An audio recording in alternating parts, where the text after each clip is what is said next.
தொழுது கொள்வதற்கு ஏதுவாக யோசுவாவின் புஸ்தகம் 2ஆம் அதிகாரம் 10ஆம் வசனத்திலிருந்து 13 வரைக்கும் நாம் வாசிக்கலாம். நீங்கள் எகிப்திலிருந்து புறப்பட்டபோது கர்த்தர் உங்களுக்கு முன்பாக சிவந்த சமுத்திரத்தின் தண்ணீரை வற்றிப்போக பண்ணினதையும், நீங்கள் யோர்தானுக்கு அப்புறத்தில் சங்காரம் பண்ணின எமோரியரின் 2 ராஜாக்களாகிய சீகோனுக்கும் ஓகுக்கும் செய்ததையும் கேள்விப்பட்டோம். கேள்விப்பட்டபோது எங்கள் இருதயம் கரைந்து போயிற்று, உங்களாலே எல்லாருடைய தைரியமும் அற்றுப்போயிற்று. உங்கள் தேவனாகிய கர்த்தரே உயர வானத்திலும் கீழே பூமியிலும் தேவனானவர். இப்போதும் நான் உங்களுக்கு தயவு செய்தபடியினால் நீங்களும் என் தகப்பன் குடும்பத்துக்கு தயவு செய்வோம் என்று கர்த்தர் பேரில் எனக்கு ஆணையிட்டு, நீங்கள் என் தகப்பனையும் என் தாயையும் என் சகோதரரையும் என் சகோதரிகளையும் அவர்களுக்கு உண்டான எல்லாவற்றையும் உயிரோட்டி வைத்து எங்கள் ஜீவனைச் சாவுக்கு தப்புவிக்கும்படி எனக்கு நிச்சயமான அடையாளத்தை கொடுக்க வேண்டும் என்றாள். நாம் அடிக்கடி வாசித்த வேத பகுதி, தியானித்த பகுதிதான். ஆனாலும் மறுபடியுமாக நாம் அதை வாசிக்கும் பொழுது, அதை தியானிக்கும் பொழுது தேவன் அதன் மூலமாக நம்மோடு பேசக்கூடியவராக அவர் காணப்படுகிறார். யோசுவா சீத்திமிலிருந்து வேவுகாரராகிய 2 மனுஷரை ரகசியமாக வேவு பார்க்கும்படியாக அங்கே அனுப்புகிறதை கூட நாம் பார்க்கிறோம். எரிகோ மிகுந்த ஒரு பலத்த ஒரு கோட்டையாக காணப்பட்டது. ஒருவரும் உள்ளே போக முடியாது, வெளியே வரவும் முடியாது. அது இஸ்ரவேல் புத்திரருக்கு முன்பாக அடைக்கப்பட்ட ஒரு கோட்டையாக இருந்தது. அப்படிப்பட்ட ஒரு சூழ்நிலையிலே யோசுவா மிக ஒரு தைரியமாக தேவ பலத்தோடு வேவுகாரரை வேவு பார்க்கும்படியாக அங்கே அனுப்புகிறான். வேவுகாரர்களும் அவ்வளோ ஒரு மிகுந்த ஒரு தைரியத்தோடு அங்கே வேவு பார்க்கும்படியாக அவர்கள் சென்றார்கள் என்பதை கூட நாம் பார்க்கிறோம். அங்கே போகும் பொழுது ராகாப் என்னும் பெயர் கொண்ட ஒரு வேசியின் வீட்டுக்குள் பிரவேசித்து அங்கே தங்கினார்கள். ஆகவே எரிகோ பாவ சேற்றிற்கு ஒரு ஏதுவான ஒரு கோட்டையாக காணப்பட்டது. இந்த எரிகோ பாவத்திற்கு அங்கே அடையாளமாக அங்கே காணப்பட்டது.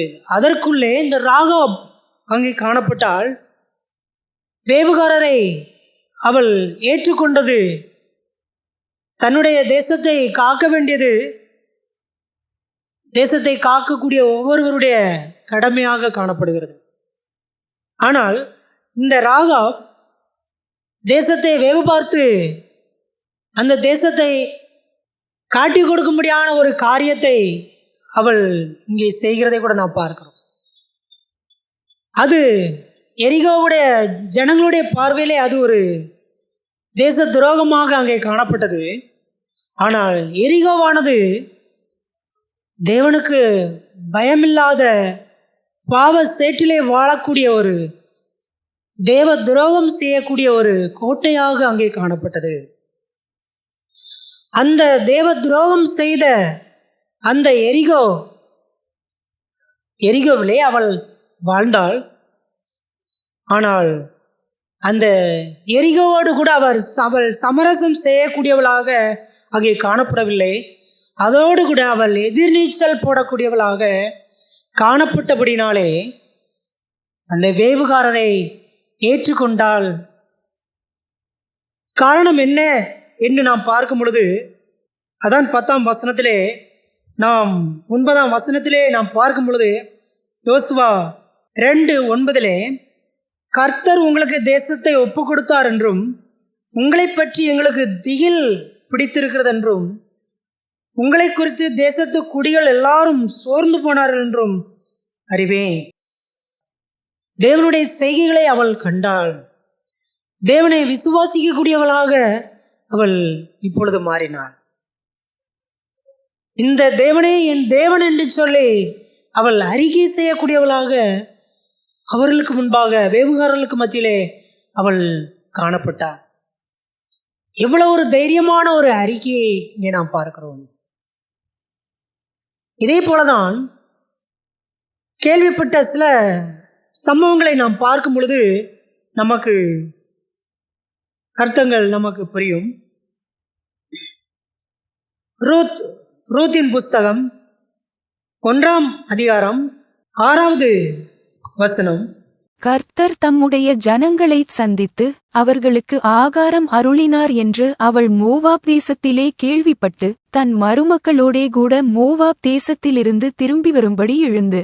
கேள்விப்பட்டு எதை நகோமி அங்கே கேள்விப்பட்டால், கர்த்தர் தம்முடைய ஜனங்களை சந்தித்து அவர்களுக்கு ஆகாரம் அருளினார் என்று மோவாப் தேசத்திலே அவள் கேள்விப்பட்டாள். அவள் மோவாப் தேசத்திலே தான் காணப்படுகிறாள். அம்மோனியனும் மோவாபியனும் கர்த்தருடைய சபைக்கு உட்படலாகாது.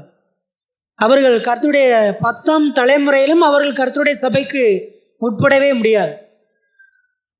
அப்படிப்பட்ட ஒரு மோவாப் தேசத்திலே அவள் 10 வருஷம் அங்கே மோவாப் தேசத்திற்கு போய் அங்கே இருந்து விட்டார்கள் என்று நாம் பார்க்கிறோம். அந்த மோவாப் தேசத்திலே கர்த்தர் தம்முடைய ஜனங்களை சந்தித்து அவர்களுக்கு ஆகாரம் அருளினார். எவ்வளவு பெரிய ஒரு நற்செய்தி! ஆகாரம் அருளினார் என்று கேள்விப்பட்ட அந்த மாத்திரத்திலே மோவாப் தேசத்திலிருந்து இனி இந்த மோவாப் தேசம் வேண்டாம், இனி இந்த சபிக்கப்பட்ட இந்த மோவாப் தேசம் வேண்டாம், நான் கேள்விப்பட்டு விட்டேன், கர்த்தர் தம்முடைய ஜனங்களை சந்தித்தார், அவர்களுக்கு ஆகாரம் அருளிந்து இனி இந்த மோவாப் தேசம் வேண்டாம், திரும்பி வரும்படி எழுந்து தன் 2 மருமக்களோடு கூட தான் இந்த ஸ்தலத்தை விட்டு புறப்பட்டால் யூதா தேசத்திற்கு திரும்பி போக அவர்கள் வழி நடக்கையில். யூதா துதி, தேவனை துதிக்கக்கூடிய ஒரு துதி, இதுவரைக்கும் துதி வாயில் வரவில்லை. மோவாப் என்னை அடிமைத்தனத்திற்குள்ளாக கொண்டு சென்றது, இப்பொழுது துதியின் சத்தத்திற்குள்ளாக நான் வந்திருக்கிறேன். நான் கேள்விப்பட்டேன், இந்த நற்செய்தியை நான் கேள்விப்பட்டேன், இனி நான் யூதா தேசத்திற்குள்ளே போகிறேன். இதே போலதான் நாமும் கூட நம் ஒவ்வொருவருக்கும் தேவனுடைய சுவிசேஷமானது அங்கே சொல்லப்பட்டது, நாம் கேள்விப்பட்டோம். துதியின் வாழ்க்கைக்குள்ளே நாம் வந்திருக்கிறோம், துதியின் சத்தத்திற்குள்ளே நாம் வந்திருக்கிறோம். கேள்விப்பட்டு அவ்விதமாக அந்த கேள்விப்படுதல் எவ்வளவு பெரிய ஒரு மாற்றத்தை அங்கே துதியின் சத்தத்திற்குள்ளாக, அதற்கு பிறகு நகோமியுடைய அங்கே வாழ்க்கையே, மருமக்களுடைய வாழ்க்கையே அங்கே மாற்றம் பெறுகிறது, சந்தோஷம் அடைகிறது. அதே போல மத்தேயு எழுதின சுவிசேஷம் 20ஆம் அதிகாரம் 30வது வசனம். அப்பொழுது வழியருகே உட்கார்ந்திருந்த 2 குருடர் இயேசு அவ்வழியே வருகிறார் என்று கேள்விப்பட்டு, ஆண்டவரே, தாவீதின் குமாரனே, எங்களுக்கு இரங்கும் என்று கூப்பிட்டார்கள். அந்த கூப்பிடுதல் எவ்வளவு பெரிய ஒரு மாற்றத்தை கொண்டு வந்தது! அந்த கூப்பிடும் பொழுது மற்றவர்கள் பேசாதிருக்கும்படியாக அங்கே அதட்டுகிறார்கள், முன்னிலும் அதிகமாக அங்கே கூப்பிடுகிறார்கள். அவ்விதமாக கேள்விப்பட்டவுடன் அவர்கள் அந்த நிலைமையிலே நாம் இனி குருடர்களாக இருக்க வேண்டிய அவசியம் இல்லை. கேள்விப்பட்டு விட்டோம், இயேசு அவ்வழியே வருகிறார், இனி இந்த குருடனான வாழ்க்கை வேண்டாம். தாவீதின் குமாரனே, அந்த குருடர்களுக்கு எவ்வளவு பெரிய ஒரு வெளிச்சம் அங்கே கிடைத்திருக்கிறது. தாவீதின் குமாரனே, எங்களுக்கு இரங்கும்.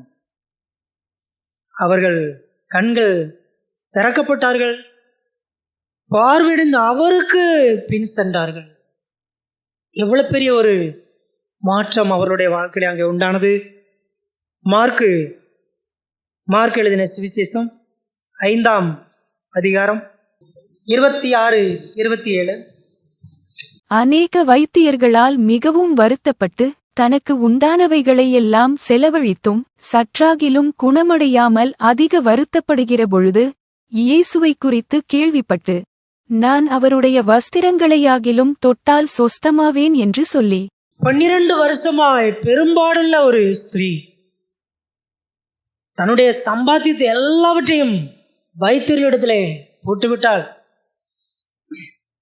செலவழித்தும் சற்றாயிலும் குணமடையாமல் வருத்தத்தோடே அவளுடைய காலங்கள் கடந்து போகிறது. இயேசுவை குறித்து கேள்விப்பட்டு இவ்வளோ பணத்தை செலவழித்தாச்சு, இனி இயேசு என்ன செய்ய போகிறார் என்ற ஒரு அவநம்பிக்கை, அவிசுவாசம் அவளுக்குள் இல்லை. இயேசுவை குறித்து கேள்விப்பட்டு நான் அவருடைய வஸ்திரத்தை ஆகிலும் தொட்டால் சொஸ்தமாவேன், இவ்வளவு பெரிய ஒரு விசுவாசத்தை அந்த ஸ்திரீனிடத்திலே காணப்படுகிறது என்பதை கூட நாம் பார்க்கிறோம். அதனால்தான் தேவன் அவருடைய சமூகத்தை அவர் வைத்திருக்கிறார். பாவ நோய் குணமாகக்கூடிய ஒரு ஸ்தலமாக தேவன் அவருடைய ஐக்கியத்தை தேவன் வைத்திருக்கிறார். அவருடைய ஐக்கியத்தில் தான் நம்முடைய பலவீனங்களை, நாம் குறைகளை நாம் சொல்ல வேண்டும். அதற்காக ஜெபிக்கிறார்கள், ஜெபிப்பார்கள். இவ்வளவு பலவீனங்களை நாம் சொன்னால் என்ன நினைப்பார்கள் என்று சொல்லி அவள் நினைத்திருந்தால் இந்த ஒரு சுகம் அங்கே கிடைத்திருக்க முடியாது. அந்த அந்த விடுதலை வழிக்கு நேராக அவள் கடந்து சென்றாள். நாமும் கூச்சமுடையாமல், வெட்கமுடையாமல் நம்முடைய காரியங்களை, நம்முடைய பலவீனங்களை ஒரு ஜெப வேண்டுதலாக அவருடைய சமூகத்திலே வைக்கும் பொழுது மட்டும்தான் நம்முடைய பலவீனங்கள் ஜெபிக்கிறவர்களுக்கு தெரியும். இல்லை என்றால் அந்த பலவீனத்தோடு தான் நாம் காணப்படும். எப்படி சொல்ல என்று சொல்லி நாம் தயங்கினோம் என்றால் அந்த பலவீனத்தோடே நாம் காணப்படுவோம். கேள்விப்பட்டு இனி இந்த வியாதியோடு இருக்க வேண்டிய அவசியம் இல்லை, இனி இந்த வருத்தத்தோடு இருக்க வேண்டிய அவசியம் இல்லை. எழுந்து இயேசுவை நோக்கி அவருடைய வஸ்திரத்தின் ஓரத்தை நான் தொட்டால் போதும். எவ்வளவு பெரிய ஒரு விசுவாச அறிக்கையை நாம் பார்க்கிறோம். அதே போலதான் ராகாப் கேள்விப்பட்டு தேவனை அவள் விசுவாசித்தபடினாலே அந்த வேவுகாரரை ஏற்றுக்கொண்டாள். உடனே ராஜாவுக்கு தகவல் தெரிகிறது, 2 மனுஷர் உன்னிடத்தில் வந்திருக்கிறார்கள் என்று சொல்லி. எப்படி இந்த வேவுகாரர்கள் வந்தார்கள், எப்படி இந்த தகவல் சொல்லப்பட்டது? ஆச்சரியமான ஒரு காரியமாக இருக்கிறது. ஆனால் மேலே அவள் தேவனை விசுவாசித்தவளாய் இருந்தபடினாலே அவர்களை அவள் காட்டி கொடுக்கவில்லை. அவள் தேவனை விசுவாச ஒரு அறிக்கையை செய்யக்கூடியவளாக அங்கே காணப்பட்டால், அங்கே சணல் தட்டைகளுக்குள்ளே மறைத்து வைத்திருந்தாள் என்பதை கூட நாம் பார்க்கிறோம். 7ஆம் வசனத்தில் அவர்களை தேடுகிறவர்கள் புறப்பட்ட உடனே வாசல் அடைக்கப்பட்டது. மனுஷர் வந்திருந்தார்கள், உண்மையே அவள் சொன்னாள். மனுஷர் வந்திருந்தார்கள், ஆனால் இருட்டு வேளையில் அந்த மனுஷர் புறப்பட்டு போய்விட்டார்கள். எவ்வளவு ஒரு உண்மையான ஒரு தன்மையை அங்கே சொல்கிறதை கூட நான் பார்க்கிறேன். சீக்கிரமாய் போய் பிடித்து கொள்ளலாம் அப்படின்னு சொல்லி தேடுகிறவர்கள் அழுத்து தேடியும் அவர்கள் கிடைக்கவில்லை. அப்பொழுதுதான் இந்த தேவனை என்னையும் காப்பாற்றக்கூடியவர், என்னுடைய குடும்பத்தையும் அவர் காப்பாற்றக்கூடியவர் அப்படின்னு விசுவாசமுடையவளாக 12வது வசனத்தில் நாம் பார்க்கிறோம். யோசுவா 2:12 இப்போதும் நான் உங்களுக்கு தயவு செய்தபடினால் நீங்களும் என் தகப்பன் குடும்பத்துக்கு தயவு செய்வோம் என்று கர்த்தர் பேரில் எனக்கு ஆணையிட்டு, நான் இந்த எரிகோவில் இந்த பாவசேற்றுக்குள் இனி வாழ முடியாது. தேவனை விசுவாசித்து விட்டேன். நான் மாத்திரமில்ல, என்னுடைய குடும்பம், தகப்பன், தாய், சகோதர சகோதரிகள். அப்படி என்றால் நாங்கள் வந்திருக்கிறதை நீ எங்கள் காரியத்தை வெளிப்படுத்தக்கூடாது. வெளிப்படுத்தினால் நாங்களும் மாட்டிக்கொள்வோம், உன்னுடைய வீடும் அங்கே இடிக்கப்பட்டு போய்விடும். 13ஆம் வசனத்திலே அதான் சொல்கிறேன், நீங்கள் என் தகப்பனையும் என் தாயையும் என் சகோதரிகளையும் அவர்களுக்கு உண்டான எல்லாவற்றையும் உயிரோடே வைத்து எங்கள் ஜீவனை சாவுக்கு தப்புவிக்கும்படி எனக்கு நிச்சயமான அடையாளத்தை கொடுக்க வேண்டும். ஒரு காரியத்தை கோரிக்கை அவள் வைக்கிறார். அப்போ அந்த மனுஷர் அவளை நோக்கி அந்த மனுஷர் அவளை, எங்கள் ஜீவனே உங்கள் ஜீவனுக்கு ஈடு, நாங்கள் உயிரோடு இருந்தால்தான் உங்கள் உயிர் தப்பிக்கும், நாங்கள் உயிரோடு இருந்தால்தான் உங்கள் உயிர் காப்பாற்றப்படும், நாங்கள் கண்டுபிடிக்கப்பட்டு நாங்கள் மரித்தால் ராஜா உங்களை உயிரோடே வைக்க மாட்டார், உங்கள் வீடு எருக்களமாக்கிவிடும். அப்பொழுது யதார்த்தமாக 15 வசனத்திலே, அப்பொழுது அவர்களை கயிற்றினாலே ஜன்னல் வழியை இறக்கி விட்டான். வெறும் கயிறு, ஆனால் அது எப்படிப்பட்ட ஒரு கயிறாக இருந்தது? சிவப்பு நூல் கயிறு. அது கர்த்தராகிய இயேசு கிறிஸ்துவினுடைய பாடு மரணம்.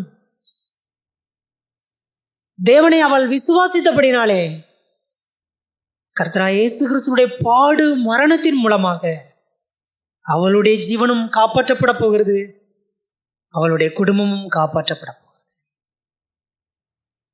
எவ்வளவு பெரிய ஒரு சத்தியத்தை தேவன் இதன் மூலமாக அங்கே வைத்திருக்கிறதை கூட நாம் பார்ப்போம். புதிய ஏற்பாட்டின் நிழலாக பழைய ஏற்பாடு அங்கே காணப்படுகிறது.